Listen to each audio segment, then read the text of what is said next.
ladies and gentlemen. The very word secrecy is repugnant in a free and open society, and we are, as a people, inherently and historically opposed to secret societies, to secret oaths, and to secret proceedings. We decided long ago that the dangers of excessive and unwarranted concealment of pertinent facts far outweighed the dangers which are cited to justify it. Even today, there is little value in opposing the threat of a closed society by imitating its arbitrary restrictions. Even today, there is little value in ensuring the survival of our nation if our traditions do not survive with it. And there is very grave danger that an announced need for increased security will be seized upon by those anxious to expand its meaning to the very limits of official censorship and concealment.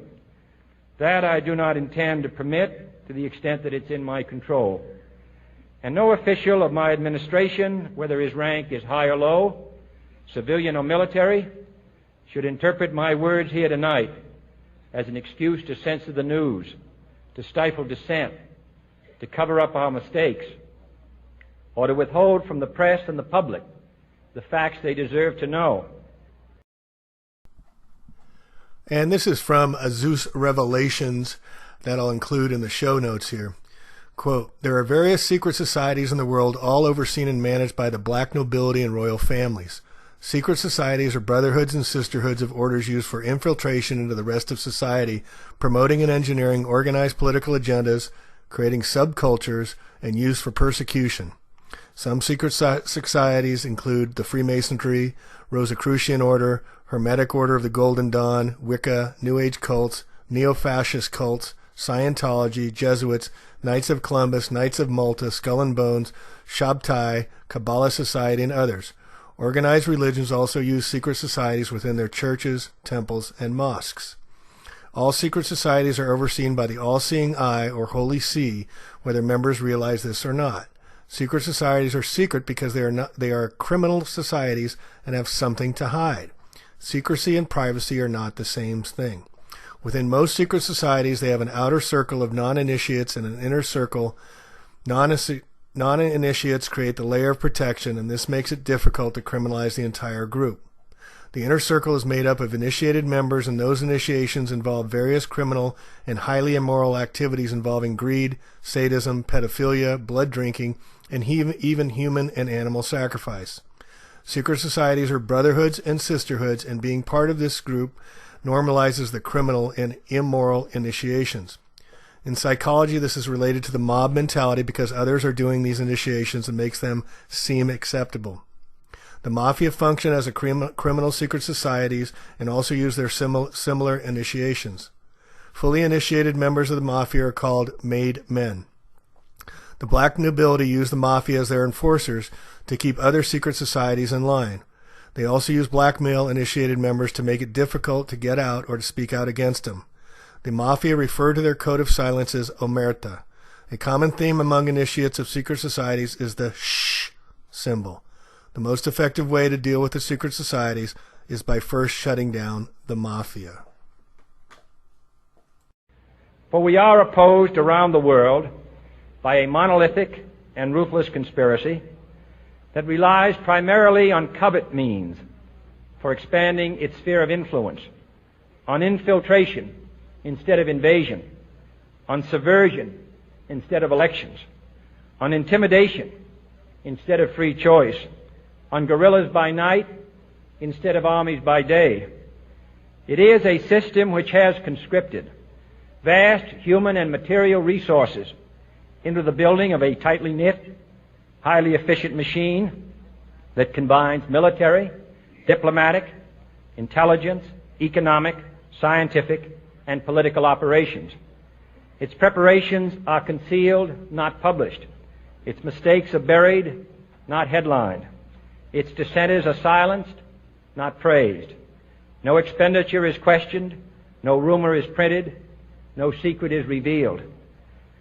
No president should fear public scrutiny of his program, for from that scrutiny comes understanding, and from that understanding comes support or opposition, and both are necessary. I am not asking your newspapers to support an administration, but I am asking your help in the tremendous task of informing and alerting the American people. For I have complete confidence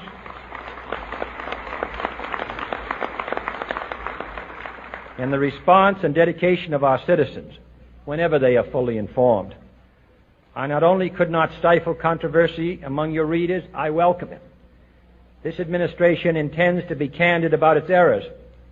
For as a wise man once said, an error doesn't become a mistake until you refuse to correct it. We intend to accept full responsibility for our errors, and we expect you to point them out when we miss them.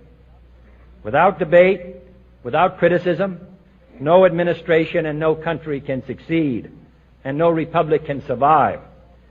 That is why the Athenian lawmaker Solon decreed it a crime for any citizen to shrink from controversy.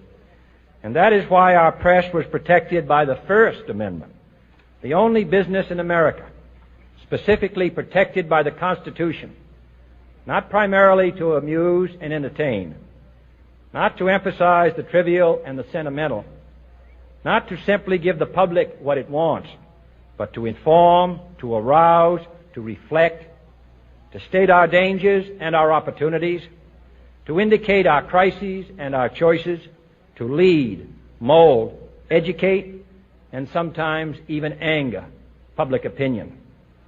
This means greater coverage and analysis of international news, for it is no longer far away and foreign, but close at hand and local. It means greater attention to improved understanding of the news, as well as improved transmission.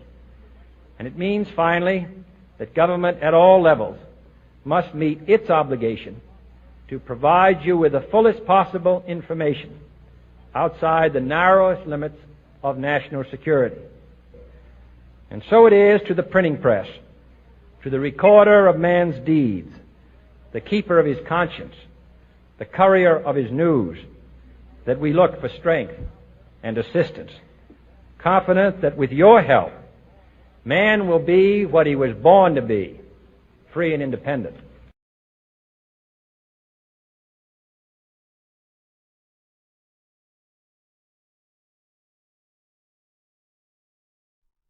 So the Vatican wealth reaches well into the United States.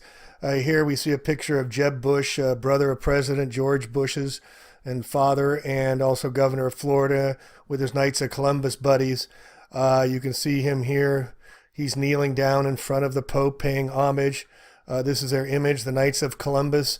You'll notice the Maltese cross in the background, and here you'll notice the Lycor and the Axeman Hench.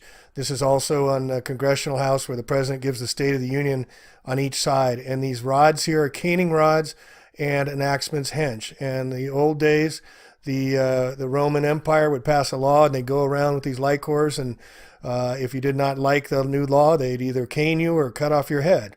And as you can see here, the Knights of Columbus, you also see FDR sitting there with all his buddies, the Shriners, super happy to be part of these secret clubs and secret societies that run our world today. But what I want to really show you is the wealth of the Knights of Columbus. Their financial shows wealth and influence, no doubt. About 2 million men call themselves Knights of Columbus. Reported revenues of $2.2 billion in 2015, folks. And they use their influences here. Would understand this organization's leaders to become more powerful and influential in ways unimaginable in 1882, allegedly when it was founded.